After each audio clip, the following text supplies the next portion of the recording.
সেটা হচ্ছে আমরা যখন হার্টের এক করি তার বিক্রিয়ার গতিবে বাড়ানোর জন্য প্রবাহ দিতেই হয়। এটাকে বলা হয় হাইড্রোজেনেশন, মানে হাইড্রোজেনের সংক্ষেপ করা পানি হবে, সেই পানি অণুটাকে আমি টেনে বার করে ফেলে দেবো। ফলে পানির টেনে বার করে ফেলে দেওয়ার ক্ষমতা যাদের আছে তাদেরকে বলা হয় দ্রুত উপাদান। মজা লাগে হচ্ছে রসায়নের বিভিন্ন কঠিন জিনিস আমাদের চারপাশিক বাস্তব জীবনে যে সকল সহজ উদাহরণ থাকে সেগুলো উদাহরণের মাধ্যমে বোঝায়। তার থেকে আজ পর্যন্ত আমি লাইফ রিলেটেড যতগুলো কনসেপ্ট শিখেছি, তার পাশাপাশি একাডেমিক্যালি তার যেই নিজের কুষ্টিয়ার স্টুডেন্টদের প্রতি তার যে উৎসর্গ, সেই উৎসর্গ জায়গাটা থেকে আমি তার প্রতি সম্পূর্ণভাবে অভিভূত। তিনি আমাদের সব কিছু বিষয়ে তিনি যত বেশি নলেজ রাখেন, সব কিছু বিষয়ে ডিটেলিংয়ে শিখাইছেন, যেটা আমাদের জন্য, আমাদের ভবিষ্যতের জন্য অনেক ভালো আমার মনে হয়। জনাব আতিয়ার রহমান একজন মানুষ, একটি প্রতিষ্ঠান। গত কয়েক দশক ধরে যিনি শিক্ষার শুদ্ধ আলো ছড়িয়ে দিচ্ছেন।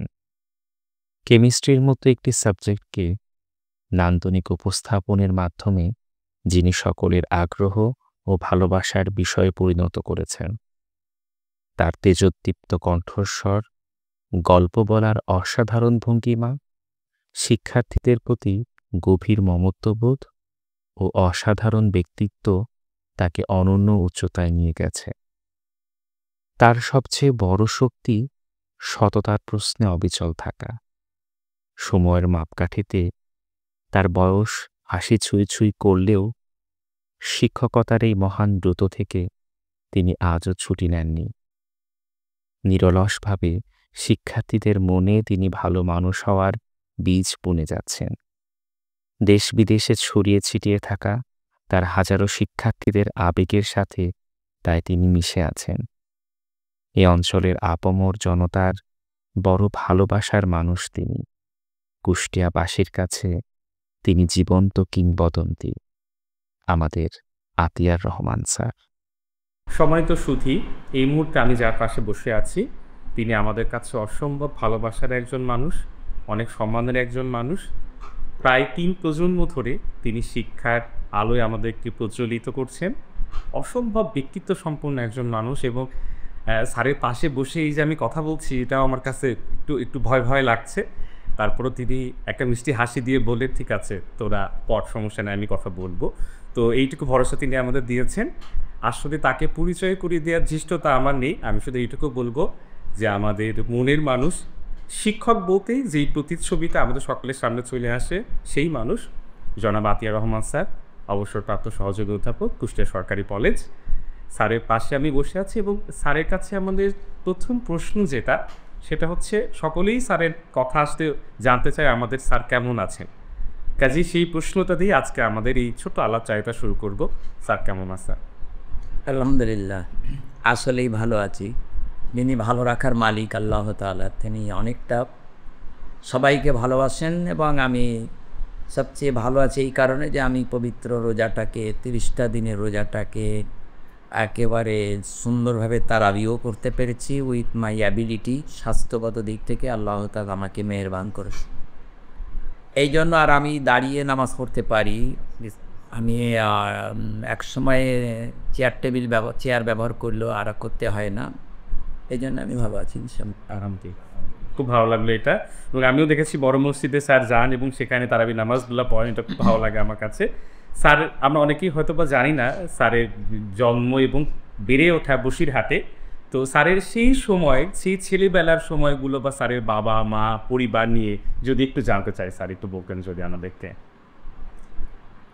ভালো, এটা আসলে একটু দীর্ঘ ব্যাপার, তবুও আমার কাছে এটা জানতে চাওয়াটা আমার জন্য একটা সৌভাগ্যের ব্যাপার, কারণ আমি এটা সাধারণত প্রকাশ করবার সুযোগ পাইনি। কিন্তু মানুষের তো জননী এবং জন্মভূমি অত্যন্ত প্রিয়।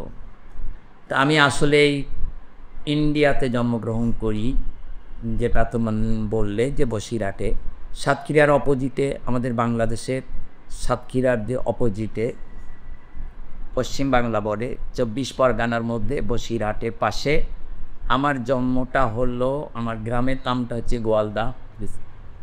আমার স্কুলটা হলো তেঁতুলিয়া হাই স্কুল, আর ওইখান থেকেই আমি ব্রট আপ, এবং অত্যন্ত কৃতিত্ব না হলেও আমি ফার্স্ট ডিভিশন পেয়ে আর সাবজেক্টের লেটার পেয়ে 80-র ওপরে পেয়ে আমি সেখান থেকে উত্তীর্ণ হই। এবং ওই স্কুলে একটা বলতে অসুবিধা নেই, প্রত্যেকটা ক্লাসের যারা ফার্স্ট হতো তারা সব সাধারণ ঘরের ছেলে, এবং বিশেষ করে অনেকেই মুসলিম ছিল। তো ওই জন্য আমার স্যার, ওই স্কুলেরই হিন্দু টিচার, উনি অত্যন্ত প্রিয় টিচার, মিস্টার কমলেশ গাঙ্গুলি, তিনি ইন্তেকাল করেছেন। তিনি বলতেন যে মুসলমানদের রেজাল্ট ভালো হওয়ার পিছনে কারণ হলো তারা অনেকটা পায়ের তলায় মাটি থাকে না, এবং তারা শিক্ষিত হতে চায়, চেষ্টা করে। বড়লোক হিন্দুদের রেজাল্ট ভালো হচ্ছে না এই কারণে, আর মেয়েদের সংখ্যা ছিল আমাদের সময় খুবই কম। তো এই কথাটা আমি আমার বাংলাদেশেও প্রকাশ করি এইখানে, যে যারা বড়লোকের ছেলে বা মেয়ে তাদের লেখাপড়াটা তত বেশি ভালো হয় না, যারা সাধারণ মধ্যবিত্ত ঘরের থেকে আসে তাদের, এবং হিন্দু সম্প্রদায়ের ছেলেরা মেয়েরা এখানে তারা কষ্ট করে তাদের রেজাল্ট মানে মোটামুটি ভালো হয়। তার মানে আবার অবশ্যই এরপরে আবার একটা মেধার ব্যাপার আছে। যাদের মেধা আল্লাহ তাআলা দিয়েছেন তা বড় লোক হোক আর গরিব হোক সেটা তো বড় কথা না। মোটামুটিভাবে অসংখ্য মেধাবী স্টুডেন্টের সঙ্গে থাকতে থাকতে আমি নিজেও মেধাবী হয়ে গিয়েছি। স্যার আপনার বাবা মা বা ভাই বোন নিয়ে যদি একটু বাবা মা হলো কৃষক ফ্যামিলির, আমি নিজেও কৃষক ফ্যামিলির, মধ্যবিত্ত ঘরের ছেলে। আমার আব্বা অত্যন্ত কষ্ট করে তার 5টা ছেলে 1টা মেয়েকে তিনি লেখাপড়া শিখিয়েছিলেন একটা বিশেষ কারণে। তো একদিন একটা দলিল পড়বার জন্যে একজন হিন্দু ভদ্রলোকের কাছে তিনি গিয়েছিলেন, যে আমি তো মূর্খ মানুষ, তার দলিলটা একটু পড়ে দাও দিন দেখি।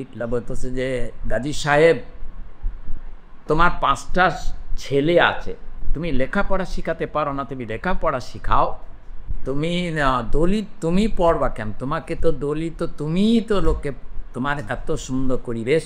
ওইখান থেকে বাপ উদ্বুদ্ধ হয়ে আমার 5টা ভাইকে লেখাপড়ায় উদ্বুদ্ধ করেন। তার মধ্যে everyone is merit, yes no doubt. এখন যেন অত্যন্ত ভালো মেরিট দিয়ে আল্লাহ তাআলা আমাদেরকে পাঠিয়েছিলেন। তার মধ্যে শেষের 2টা ভাই এবং আমার বড় ভাইয়ের ছেলে মিস্টার মতিয়ার রহমান সমগোত্রীয়, এরা ক্লাসে কোনোদিন জীবনে সেকেন্ড হয়নি এবং অত্যন্ত মেধাবী। তবে সায়েন্স পড়বার সৌভাগ্য অর্থনৈতিক কারণে আমার বাপ কেবলমাত্র আমাকে অ্যালাউ করেন, আর 2জনকে পেরে ওঠেননি। যদি পারতেন তাহলে তারাও আমার মতো এরকম সায়েন্সের একটা মোটামুটিভাবে দিকপাল হতো বলে আমার ধারণা। পরিবারের ব্যাপার, মা লেখাপড়া জানতেন না, বাপও জানতেন না, এরকম একটা পরিবারে। আর অন্যান্যগুলো জিজ্ঞাসা করলে হয়তো বলা যাবে, অনেক সব কথা তো লুচিয়ে বলা মুশকিল। স্যার আপনার শিক্ষকতা স্কুল থেকে তো শুরু হলো স্যার, এরপরে কলেজ বা তারপর পরবর্তীতে স্নাতকোত্তর বিষয়ে পড়াশোনা, এটা কোথায় পরবর্তীতে করলে স্যার, এটা যদি একটু দিয়ে দেন। যে আমি 1961 সালে আমি বলা যেতে পারে এসএসসি পাস করি। তারপরে জন্ম 1946 সালে, 15-16 বছরের মধ্যে আমি এসএসসি পাস করি। স্কুলটা ফেলে যখনই আমি বৃহত্তর বন্ডিতে চলে গেলাম, তখন কলেজে ভর্তি হলাম। কলকাতায় চান্স পাওয়ার পরও আমি যেতে পারিনি অর্থনৈতিক ব্যাপারে।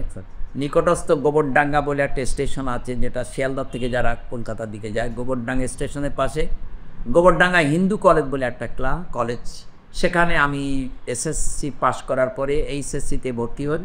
তারপরে ওইখানে ফিজিক্সের অনার্স নিয়ে আমি ক্যালকাটা ইউনিভার্সিটির আন্ডারে ওইখান থেকে পড়া শুরু করি। তো ক্যালকাটা ইউনিভার্সিটি আন্ডারে ছিল, এবং ওখানে সব টিচারগুলো কলকাতার থেকে ট্রেনে আসতেন এবং যেতেন। তারা অত্যন্ত মেধাবী টিচার ছিলেন। আর ফিজিক্স পড়বার সময় ফিজিক্সের স্যার আমাকে স্পেশালি বলেছিলেন যে আমি ক্যালকাটা ইউনিভার্সিটিতে ফিজিক্সে ফার্স্ট ক্লাস ফার্স্ট, আমার বোনও ফার্স্ট ক্লাস ফার্স্ট, তোমরা যদি আমাদের নোট ফলো করো আর আমাদের ক্লাস ফলো করো, তোমাদের ফার্স্ট ক্লাস পেতে একটু দেরি হবে। সো ইন্সপিরেশন আমরা পেতাম সেখানে। তবে ওই কলেজে আর বেশি দিন টিকতে পারিনি, কারণ রাইটের কারণে আমি 64 সালে ফেব্রুয়ারি মাসে মাইগ্রেট করে বাংলাদেশে চলে আসি যশোরে। এই আমার ইন্ডিয়ার পড়া শেষ। মা কাঁদতে কাঁদতে ছাড়তে চায়নি, কিন্তু আমাকে আসতে হয়েছিলেন।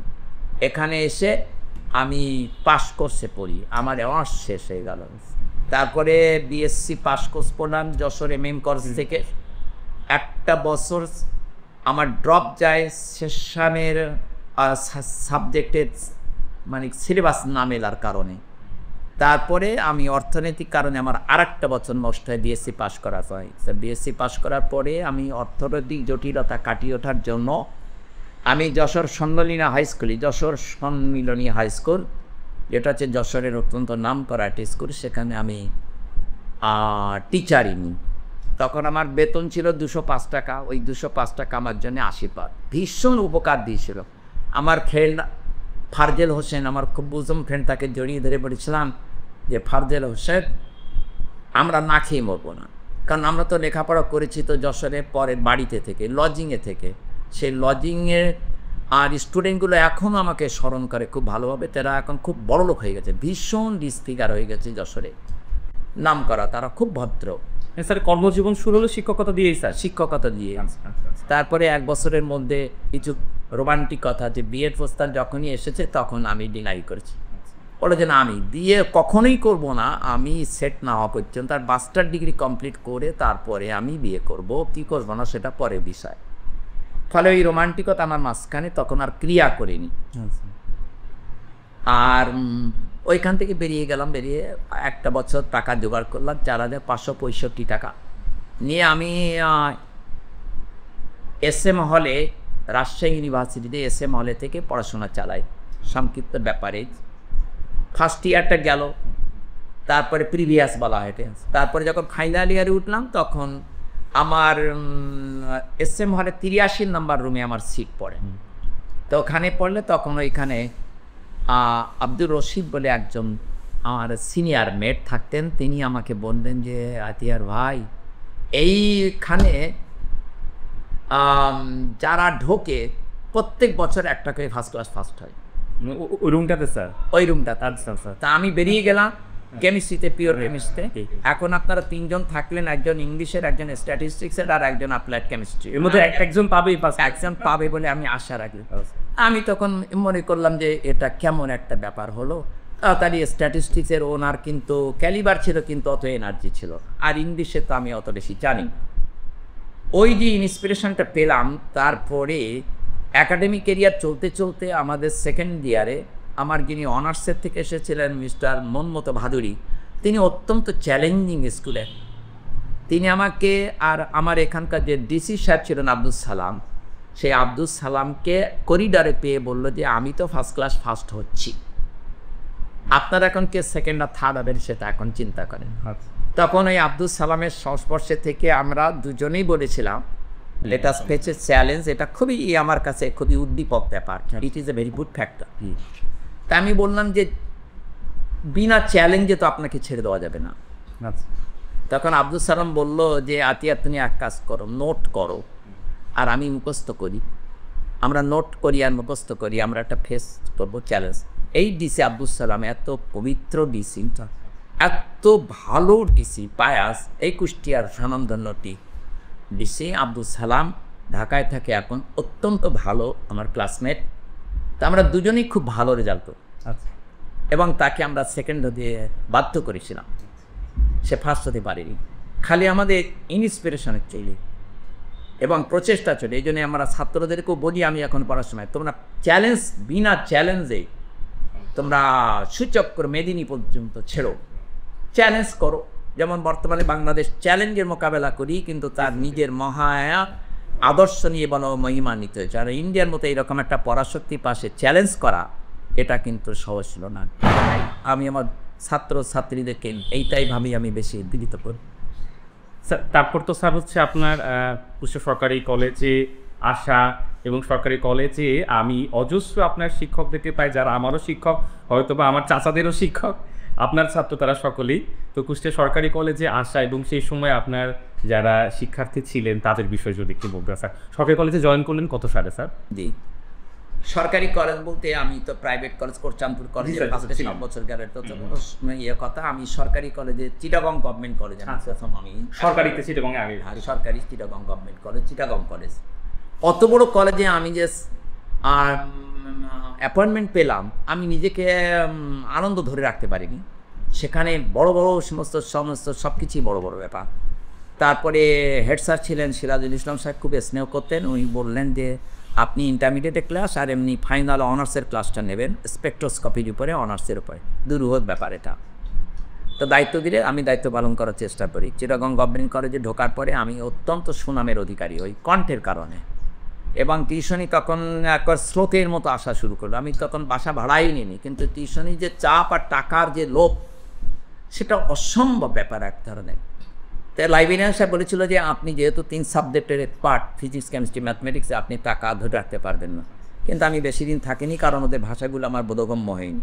আমার একটা স্পিরিট এইখানে আমার বেশি আমার ভালো লাগেনি। আমি চলে এসেছিলাম, অ্যাপ্লাই করেছিলাম। বিজে অফিস আমাকে কুষ্টিয়াতে থ্রো করে। কুষ্টিয়াতে আসতে পেরে আমি আনন্দিত খুব বেশি, কারণ কুষ্টিয়া আমাকে অনেক দিয়েছে, যা আমি ভুলতে পারব না। কত সালে আসছেন স্যার কুষ্টিয়াতে? কুষ্টিয়াতে আসলাম 1969 সালে বোধ হয়, না 71 সাল তো গেল দিক, 79 সালে আসলাম, 79 সালে এসেছে। আর ইন দ্য মিন টাইম আমি কিন্তু 70-71 বিয়ে করে ফেলি। কুষ্টিয়ারি মেয়ে, খোকসার মেয়ে। খোকসা কোথাকার স্যার? খোকসার আর জানিপুর মারানখানে যে কাদিরপুর গ্রাম, সেইখানে আল্লাহ তাআলা একটা সুন্দর, অত্যন্ত সুন্দরী বলা যায় মেয়ে আমার জন্য বরাদ্দ রেখেছিলেন। কেন শুনছি আপনি আমাদের পড়ানোর সময় বলতেন। চারিত্রিকভাবে এবং তার সৌন্দর্যের ব্যাপারে। কিন্তু আল্লাহ তাআলা ওই 2000 সালে আল্লাহ তাআলা ফেব্রুয়ারি মাসের 25 তারিখে উনি ইন্তেকাল করেছিলেন। এই মোটামুটিভাবে আমি ভালো আছি। সরকারি কলেজে শিক্ষকতা, সরকারি কলেজে ঢুকলাম যখন, তখন মাহতাবউদ্দিন সরকার সাহেব ছিলেন আমার কলিগ, খুব ভালো টিচার, খুবই ভালো টিচার। আবু তায়ের ছিলেন আমার ডাইরেক্ট টিচার, তিনি আবার যশোর এমএম কলেজের আমার টিচার ছিলেন। এত সুন্দর পরিবেশের মধ্যে স্যার মাহতাবউদ্দিন সরকার সাহেব আমাকে ক্যারি করে নিয়ে 11 ক্লাসে ঢুকে নিয়ে দিয়ে বললেন যে আমার পরিবর্তে আমি আতিয়ার রহমানকে আমি একটা সেট করে দিয়ে গেলাম, এরপর থেকে 11-এর ক্লাস তোমাদেরকে এই স্যারই নেবেন। আমি আর এই ক্লাসে আর আসছি না, আমি বিএসসির ক্লাসগুলো নেব, তোমাদেরকে একটা ভালো স্যার উপহার দিয়ে গেলাম। ছাত্ররা তখন মানিনি, বলে যে না স্যার আপনি আমাদেরকে পড়াবেন স্যার। আমি তো বুঝছি, কারণ আমি তো নতুন, আমি তো কোনোদিন ক্লাস নিইনি। তো স্যার বললেন যে আচ্ছা ঠিক আছে তোমরা কয়েকটা দিন ক্লাস করো, তারপরে আমি আবার আসতো।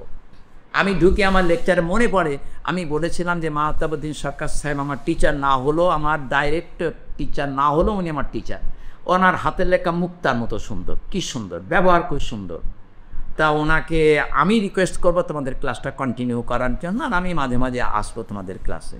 আমি নতুন, আমার এত বড় আসপর্দা নেই যে অত বড় স্যারের আর মানে মর্যাদার সমান আমার এ করা। তা আমি স্যারকে শ্রদ্ধা করি, এই বলে আমি আমার ক্লাসটা শুরু করি। তারপর থেকে আর পিছনে ফেরত আসতে হয়নি। ছাত্ররা আমাকে স্বাভাবিকভাবে গ্রহণ করে। সবচেয়ে বেশি গ্রহণ করেছিল কোনটা আমি নিজেই জানি, আমার কণ্ঠটা পরিষ্কার, এবং এইটা আমি যেটা জানি নিজে ভালো সেটা পরিষ্কার করে গুছিয়ে বলতে পারি। এটা একটা আল্লাহওয়ালা ক্ষমতা। আমি যে খুব বেশি জানি তা না, কিন্তু উপস্থাপন করবার ব্যাপারে আমাকে একটা আল্লাহ তাআলা শক্তি আলাদা দিয়েছিলেন। আর ছাত্রদেরকে দেখলে আমি পাগল হয়ে যাই, তাদেরকে আমি ভালোবাসা দিয়ে জব্দ করতে চাই।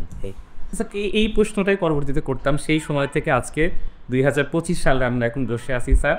এই যে আমরা যখন আপনার কাছে করতাম, আমরা সবথেকে বেশি মোহপিষ্ট হতাম আপনার কণ্ঠ এবং আপনার মধ্যে অসম্ভব ব্যক্তিত্ব একটা বোধ, এবং আপনি গল্প বলতেন স্যার খুব। আজকেও আপনার ক্লাসের পেছনে বসে মনে হলো যে হ্যাঁ এটাই ছিল আপনার একটা ম্যাজিক, যে আপনি আমাদের কেমিস্ট্রি এই চরিত্রগুলোর সাথে একদিন আপনি বলতেন যে oh my dear student, John Dalton সাহেব আমার কাছে আসলো একদিন। এভাবে আপনি গল্প বলতেন, আমরা মন্ত্রমুগ্ধের মতো গল্পে হারিয়ে যেতাম। কাজে স্যার এই যে পড়ানো যদি কৌশল হিসাবে বলি স্যার, এই যে স্পষ্ট করে কথা বলা, গল্পের ছড়ে কথা বলা, মাঝে মাঝে আপনি খুব বসে কথা করতেন আমাদের সাথে, এই বিষয়গুলো শেখা থেকে আপনার, বা এগুলো কি আপনার ভিতরে কীভাবে আসছে, বা আপনি আপনার কোনো শিক্ষক ছিল যাকে অনুসরণ করতেন, এরকমটা কি মনে পড়ে স্যার আপনার? শিক্ষকদের অনুপ্রেরণা তো মনে পড়াবার মতো কথাই। এবং স্যারেরা বিশেষ করে স্কুল লাইফে যে সমস্ত স্যার আমার টিচার ছিলেন, একসময় আমি বিশ্বনাথ নন্দী ম্যাথমেটিক্সের টিচার, তিনি আমাকে মারতেন। পড়া না পারা তো নয়, যে ক্লাসে জ্যামিতি পড়াচ্ছেন, জ্যামিতির এক্সট্রা পড়াচ্ছেন, সেই জ্যামিতির এক্সট্রাটা আমি সঙ্গে সঙ্গে যদি দাঁড়িয়ে না বলতে পারি বলে, তাহলে উনি আমাকে মারতেন, মাথায় ঘুষি মারতেন।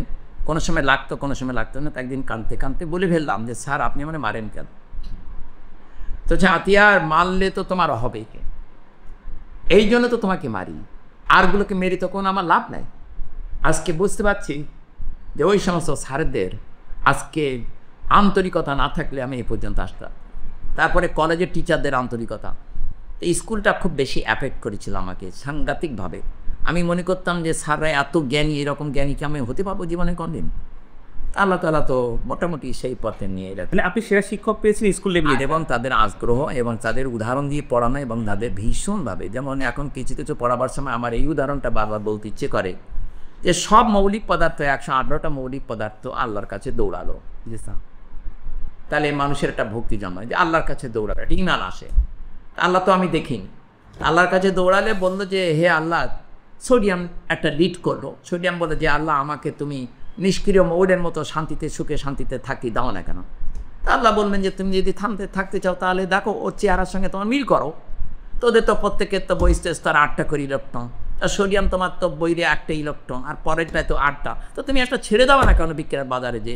তা সোডিয়ামটা তখন খুশি মনে এসে একটা ইলেকট্রন ছেড়ে দিল, আর ওই ইলেকট্রনটা ক্লোরিন লুফে নিল, তাহলে সোডিয়ামেরও একটা ইলেকট্রন দান করে একটা মায়া জন্মালো, আর ক্লোরিন তার একটা ইলেকট্রন নিয়ে তার মায়া জন্মালো, দুজন বিয়ে শাদী করলো, সোডিয়াম ক্লোরাইড হয়ে গেল। তো এই গল্পটা যদি রোমান্টিক হয় আর একটা স্টুডেন্ট যদি বোঝে এটা, তাহলে তো তা তো আয়নিক বন্ড তো বুঝতেই পারলো এটা আল্লাহর দেওয়া, এটা আমার না, এটা আমাকে। আমি যখন দাঁড়িয়ে কথা বলি তখন বিশ্বাস করো, তোমরা যারা আমার সঙ্গে এখন কথাবার্তা বলছো, বিশ্বাস করো এটা সম্পূর্ণ আল্লাহর দেওয়া, এটা মানুষের কোনো কৃতিত্ব নেই। এটা আসে যখনই তোমরা কথা বলো, দেখবা যে আল্লাহ আনাই, এখানে আল্লাহ তাআলার অস্তিত্ব সবসময়ের জন্য, আর না তো একটা মানুষ কখন বড় হতে পারে না। এই যে দেশের বড় বড় নেতা, বড় বড় বরেণ্য, সবই তো আল্লাহর আশীর্বাদ দুষ্ট। স্যার যদি এখন আবার সেখানে চলে যায় যে গত প্রায় 3 প্রজন্ম ধরে আপনি কুষ্টিয়ায় শিক্ষকতার আলো জ্বালাচ্ছেন, এবং আমরা পড়ছি এবং ছেলে, বাবা, নানা, দাদা তারাও করছে। কিন্তু এই যে এত বছর ধরে সাধারণত স্যার একটা বয়সের পর মানুষ একটু জিরোই বা একটু বিশ্রামে যায়, তো আপনি এখনও যে এটা করছেন, এই প্রেরণাটা আপনি মূলত কোত্থেকে পান স্যার? এই যে স্পৃহাটা এখনও আপনার মধ্যে আছে। এটা মূলত আসলে ধরো আমার পরিবার, জি স্যার, তারপরে আমার ছেলেরা মেয়েরা, এরা সবকটাই সুশিক্ষিত এবং সুএস্টাবলিশড, এদের অনুপ্রেরণা। তাছাড়া আমার বাড়িতে বর্তমানে যে পরিবেশ, আমার বৌমারও আছে, বংশধরেরও আছে, তাদের প্রত্যেকেই শ্বশুর বলতে, দাদা বলতে, আব্বা বলতে অজ্ঞান এক ধরেছে। এরা সবসময়ের জন্য আমার অনুপ্রেরণা যোগায়। 2 নম্বর কথাটা হচ্ছে যে স্ট্রিক্ট প্রিন্সিপাল থাকার জন্য বোধহয় ছোটোবেলার থেকেই বোধহয় আমার পরিবারগত ব্যাপারে আমরা খুব স্ট্রিক্ট, নীতির ব্যাপারে মার খেয়ে মরে যাব কিন্তু নীতিটা আমরা কখনো বিসর্জন দিইনি।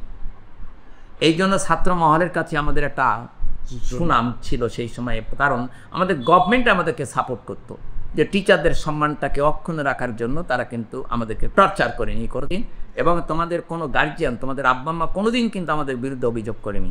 তখন কুষ্টিয়া গভর্নমেন্ট কলেজের একটা সেট ছিল, অনবদ্য সেট আমাদের সিনিয়রের, ওরা চলে গেলেন, তারপরে আমরা যে আদর্শটা পেলাম আমরা সেটাকে এস্টাবলিশ করলাম। বর্তমানে আমার স্টুডেন্টরা কিন্তু এখন ওই কলেজেরই টিচার, কিন্তু তারা ওই পরিবেশ পায় না বলেই কিন্তু আজকে তারা পেরে উঠতেছে না, কিন্তু তাদের আন্তরিকতা আছে প্রচুর, আমি এটা জানি সাংঘাতিকভাবে।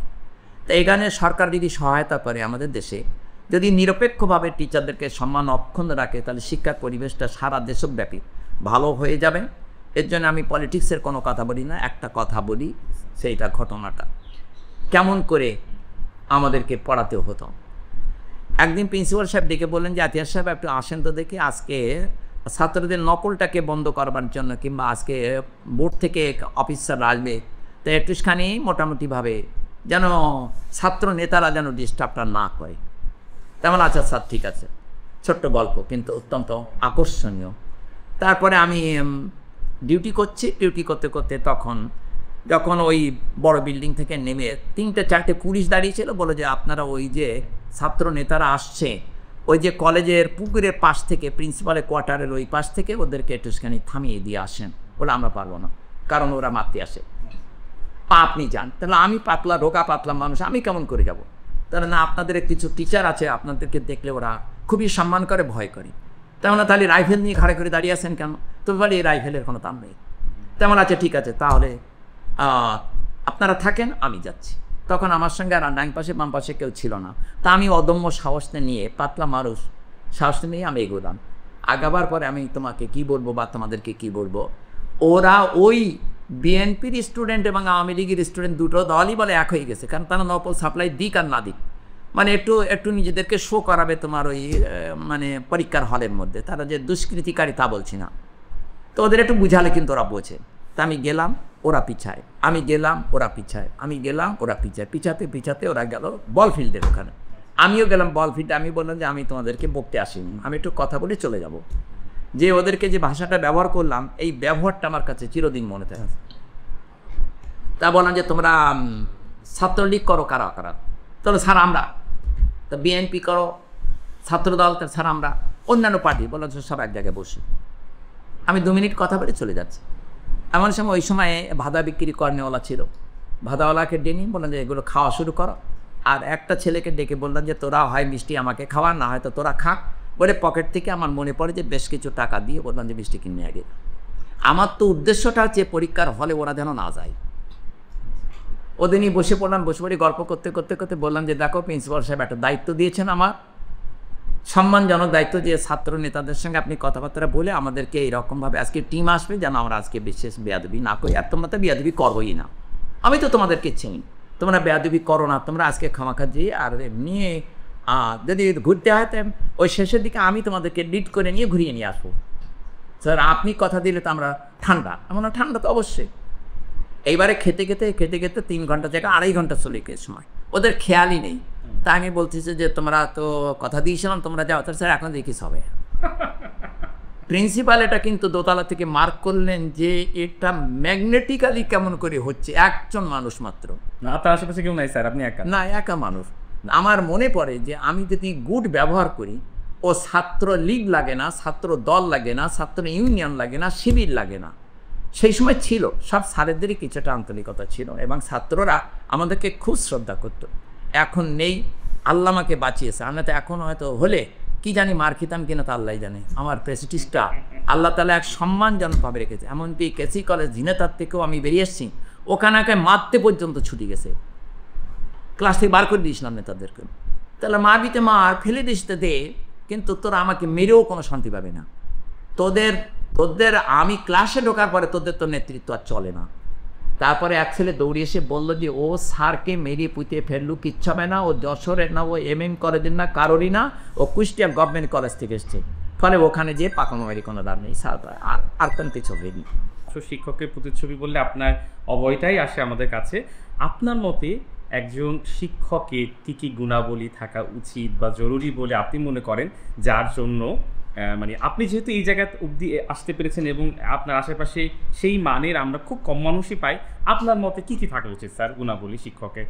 শিক্ষকের গুণাবলী আমার মনের যেটা কথা সেটা আমি বলি, প্রথমে তাকে সম্পূর্ণ নিরপেক্ষ হতে হবে। আচ্ছা, হিন্দু মুসলমান ইহুদি খ্রিস্টান বলে কোনো কথা নাই, কালো ধলো বলে কোনো কথা নাই, ছেলে মেয়ে বলে কথা নাই, যে আমার স্টুডেন্ট, ভালো হোক খারাপ হোক যাই হোক আমার স্টুডেন্ট। এবং সবচেয়ে যারা কমা স্টুডেন্ট তাদেরকে বেশি ভালোবাসতে হবে, কারণ তারা কিন্তু হসপিটালে তারাই কিন্তু আমার সঙ্গে থাকে, তারা কিন্তু ছেড়ে আসে না। এই মনোভাবটা নিয়ে যখনই আমরা সর্বতভাবে আমরা ব্যবহার করব। আর একটা হচ্ছে যে সাবজেক্টের উপরে আমি লেকচার ডেলিভারি করব, সেই সাবজেক্টের উপরে আমার একটা দস্তুর মতো জ্ঞান থাকা দরকার, এবং সেই জ্ঞানটা অর্জনের জন্য আগের দিন অথবা তার আগে একটু পড়া দরকার আছে, যাতে করে আমার উপস্থাপনটা ভালো হয়। এই হলো টিচারের। এবং সুন্দরভাবে 45 মিনিটের ক্লাসটা, 45 মিনিটের একটা মিনিটও যেন অপচয় না হয়।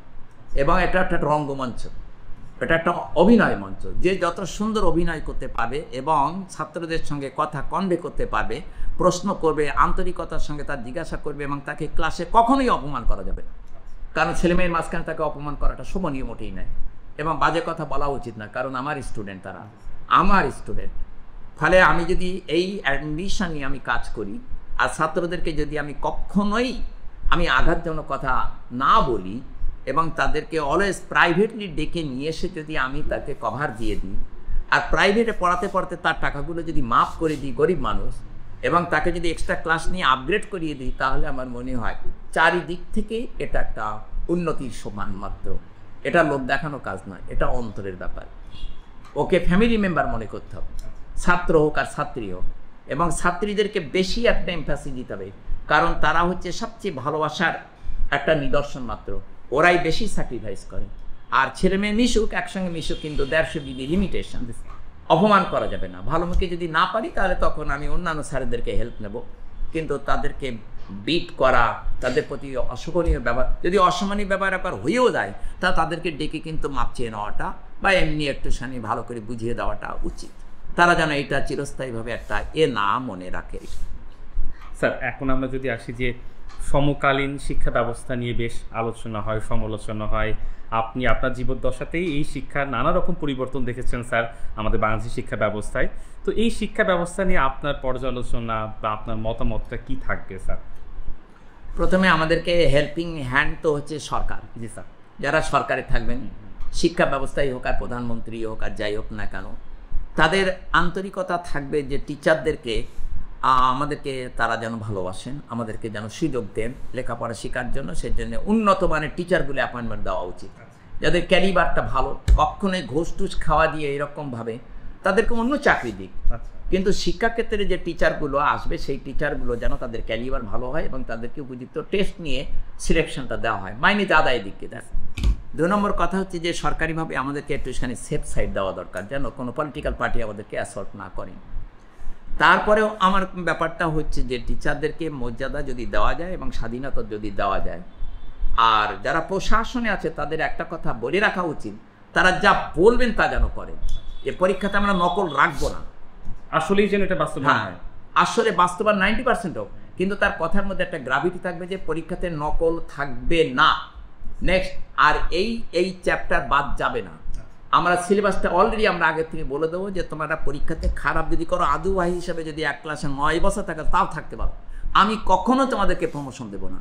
আর স্কুল লেভেলে হেড স্যারদেরকে বলে রাখতে হবে তারা যেন প্রমোশন না দেয়, ছিটিয়ে পড়ুক, ছড়িয়ে পড়ুক, কিন্তু কখনোই যেন তাদেরকে ওইভাবে শিক্ষার মান বাড়িয়ে কোনো লাভ নেই, ওইভাবে শিক্ষার মান বাড়িয়ে কোনো লাভ নেই। আর যারা ঝরিয়ে পড়বে তাদেরকে ভালো চাকরি দিক, কোনো আপত্তি নেই, কিন্তু শিক্ষক হিসাবে যেন না দেয়। ভালো চাকরি দিক, তারা টাকা পয়সাওয়ালা চাকরি পাক কিংবা বিদেশে যাওয়ার সুযোগ পাক, কিন্তু যারা মানুষ করার কারিগর তাদেরকে ব্রেনি না হলে আর ব্রেনি ছাত্র মানুষ করা যাবে না। এটি আমার একটা বিরাট ব্যাপার। এরপরে হয়তো আরও ভালো ভালো থাকতে পারে কথা, আমার সংক্ষেপে এটা একদম ঠিক বলেছেন স্যার। স্যার, আপনি দীর্ঘকাল কুষ্টিয়াতে আছেন। কুষ্টিয়া, আপনি বলছিলেন যে কুষ্টিয়া আমাকে অনেক কিছু দিয়েছে, কাজে আপনার এই যে দীর্ঘ পথ পরিক্রমা কুষ্টিয়া নিয়ে যদি কিছু বলতেন স্যার, আপনার ভালো লাগা ভালোবাসার জায়গা কুষ্টিয়া নিয়ে।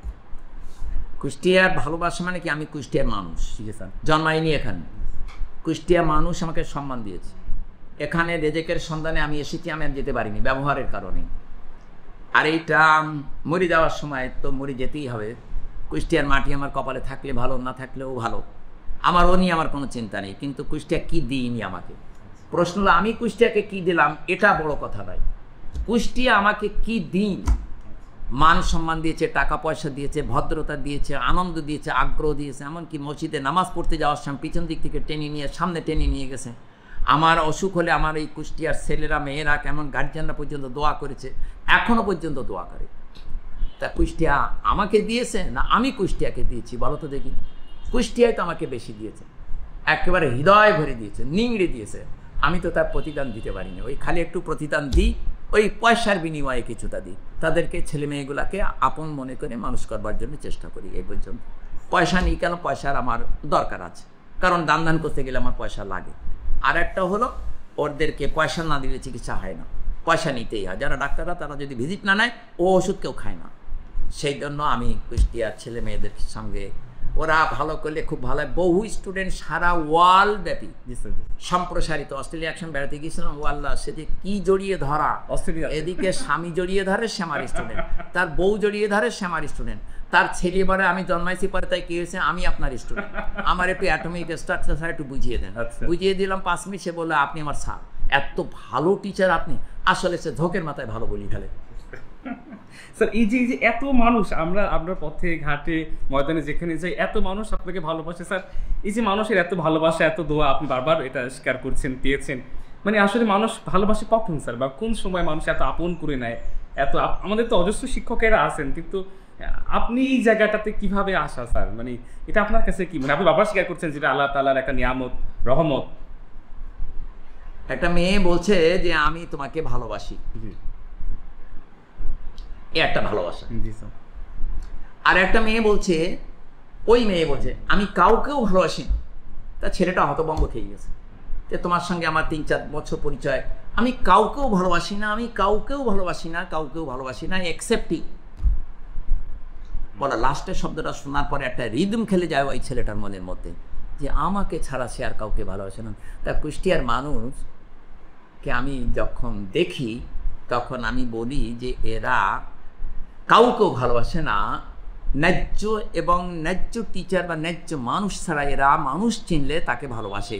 তাহলে আমি কুষ্টিয়াকে ভালোবাসবো না কেন, বা আমি বাংলাদেশকে কেন ভালোবাসবো না? আমি তো বাংলাদেশের অরিজিনাল নাগরিক ছিলাম না। যে বাংলাদেশ আমাকে আশ্রয় দিল, আমাকে ব্রেকআপ করলো, যে বাংলাদেশের মধ্যে আমি একটা পার্ট অ্যান্ড পার্সেল হয়ে গেলাম, তা সেটাকে আমার ব্যবহারের কারণে আর কমপ্লিমেন্টারি ব্যবহারের কারণে আমরা আসলে কুষ্টিয়ার বিচার ভালো। আর কি বলবো তোমার প্রশ্নের উত্তরে? না স্যার, ঠিক আছে, গিভ অ্যান্ড টেক পলিসি। বুঝতে পারছি স্যার। আপনার শিক্ষার্থীদের উদ্দেশ্যে যারা দেশ বিদেশ ছড়িয়ে ছিটিয়ে আছে তাদের উদ্দেশ্যে যদি আপনার কোনো বক্তব্য থাকে, যদি কিছু বলতেন স্যার। বক্তব্য সংক্ষিপ্ত বক্তব্য, যদি কেউ কিছু না মনে করে, আমি আমার ছাত্রদের পড়াতে পড়াতে বলি যে তোমার এম কি লাইফে, তোমার ডাক্তার হবো, তোমার তাহলে ইঞ্জিনিয়ার হবো, সমাজসেবা করবো, পলিটিক্যাল লিডার হবো। তা আমি বললাম যে না, এটা বাদ দাও, বাদ দিয়ে বলবা যে স্যার আমার উদ্দেশ্য ভাই, আমার ইচ্ছা হলো আমি I like to achieve the mercy of Allah. আমার এম হলো যে আমার অ্যাক্টিভিটিসের মধ্যে এমন একটা জিনিস ঘটে যাবে দুনিয়াতে থাকতে থাকতে যেন আমি আল্লাহর মার্চি পাই, ক্ষমা পাই। আর আল্লাহ তাআলা আমাকে যেন ক্ষমা করেন, সবাইকে ক্ষমা করেন। তাহলে দেখবা যে আমরা সবাই যদি জান্নাতে যেতে পারি, তাহলে বেহেশতে এরকম কেমিস্ট্রি ক্লাস নিতে পারবো। এই কথাটা ওদেরকে বললে ওরা এত খুশি হয় আর হতো। এই জন্য এত স্টুডেন্ট টিচারদের দ্বারা অনুপ্রাণিত হয়ে তারা কিন্তু এত পরিমাণ আল্লাহকে ভালোবাসতে জানে। তা কেউ হয়তো আল্লাহ বলে, কেউ ভগবান বলে, কেউ হয়তো গড বলে, কিন্তু আল্লাহ আমাদের ডেস্টিনেশনটা তো ওইটাই। কেউ যেন ভুলেও একবারও না বলে যে আমাকে আল্লাহ তাআলা তুমি জাহান্নামে দিও না। জাহান্নাম তো আল্লাহ দেবেন না, তো জাহান্নাম তো আল্লাহ তাআলা ভালোবাসে না। তো আল্লাহ তাআলা বলেন যে মাফ করতে আমি পছন্দ করি, তোমরা আমার কাছে মাপ চাও, মাফ করাটা আমার পেশা, আমার নেশা। তাহলে আল্লাহ তাআলার কাছে মাপ চাইবে তো এই যে রমজান মাস গেল, তুমি বা তোমরাই বড়, এতে তো আমরা তো নিষ্পাপ হয়ে গেছি। এইটাই আমাদের অ্যাম্বিশন হলে আমার মনে হয় আমার কুষ্টিয়াবাসী না, সমগ্র বাংলাদেশ না, সমগ্র পৃথিবীবাসী নিয়ে যদি আমরা বেহেশতে যেতে পারি, তাহলে তো সেখানে আর একটা ভালো পরিবেশটা পেতে পারি। এইটি আমার সবচেয়ে বড় কথা। স্যার একটু যদি বলতেন অবসরের সময়টা, আপনি অবসর খুব একটা পান না, তারপর সারা দিনটা কিভাবে কাটে যদি একটু বলতেন স্যার। সকালবেলা থেকে উঠে আমার বড় ছেলেটাকে নিয়ে আমি মসজিদে নামাজ পড়তে যাই, আর পরিবারকে সবাইকে জাগিয়ে দিয়ে আমরা নামাজ পড়তে যাই। যাওয়ার পরে বড় ছেলে আমাকে ছায়ার মতো অনুসরণ করে, আর দুটো আছে যারা বাইরে, তারা তো পেরিয়ে ওঠে না। আর যেটা আছে সেটা কর্মব্যস্ত হলেও সেও আমাকে যথেষ্ট টাইম দেয়, ভালো পরিচিত পরিবারের দিক থেকে আমি সন্তুষ্ট। আমার বৌমারও খুব ভালো, আমাকে টেক কেয়ার করে, আমাদের যারা নাতি নাতনি তারাও। এরপরে আমি নামাজ পড়ে আসার পরে আমাকে এক কাপ চা আগে থেকে রেডি দেখি, দ্যাট ইজ ব্যাপার। তারপরে সারাদিনটা এইভাবেই চলে যায়। চলে যাওয়ার পরে আমি রেস্ট নিই না, ঘুমাই না, রাত্রিবেলা 10টার সময় পরে তারপরে ঘুমাই না। আর ইনদামি আর নামাজ কাজা করি না, নামাজ কাজা করলে আমার গায়ে জ্বর আসে। এইভাবে চলতে থাকে, মসজিদের পরিবেশও ভালো থাকি সারাদিন কাজ করতে করতে। আর যারা আসে আমার সঙ্গে দেখা করতে যেয়ে তার কষ্ট হলো, তাদের সঙ্গে আমি একটু ইন্টারভিউ দিই। আর ফোনে কথা বলি যখন, তখন ভদ্রতা বজায় রেখে করি। আর মেয়েদের সঙ্গে যখন কথা বলি তখন আপনি বলে কথা বলি, তাদের সম্মান রেখে কথা বলি, মা বলে কথা বলি। তো এইভাবে কথা বলতে বলতে আমার চলে যায়। আর যারা গরিব মানুষ তাদেরকে আমি যথাসাধ্য তাদেরকে ডেকে আমি তাদেরকে আগে অভাবটা জিজ্ঞাসা করি যে তোমাদের অভাবটা কী ব্যাপার, তোমাকে যে আমি 200 টাকা 500 টাকা 1000 টাকা দেবো, ব্যাপারটা শোনার আগ্রহটা আমার খুব বেশি দেখাই, অভিনয় করি, হোকাতে মাপিও। তাদেরকে যা দিই খুশি মনে দিয়ে দিই, ওরা দোয়া করতে করতে চলে যায়। এইগুলি আমার পাথেও। আর 3-4টি কুকুর আছে, আমাকে বেরোতে গেলেই তারা আমার জাপটি ধরে, তাদেরকে আমি কিছুটা খাদ্যদ্রব্য দিয়ে দিই, আবার আসার সময় দিয়ে দিই। এইভাবে আমার দিনকাল চলে যায়। এই হলো ব্যাপার, আর কিছু না, সংক্ষেপে এই ব্যাপার।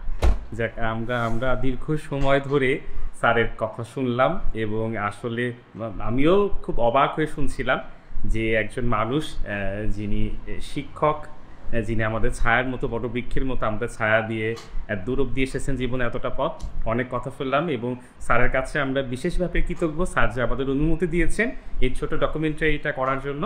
এবং আমরাও প্রাণ ভরে মন থেকে দোয়া করি আমাদের প্রিয়, আমাদের পছন্দের জনাব আতিয়ার রহমান স্যারকে আল্লাহ রাব্বুল আলামিন এভাবেই সুস্থ রাখুক, আমাদেরকে এভাবেই স্যার প্রেরণা দিক, এবং আমরা যেন স্যার যে কথাটা বললেন যে বেহেস্তে গিয়েও যেন আমরা এভাবে স্যারের ক্লাস করতে পারি। সকলের প্রতি অনেক অনেক শ্রদ্ধা এবং ভালোবাসা রেখে আজকের মতো আমরা বিদায় নিচ্ছি। আল্লাহ হাফেজ।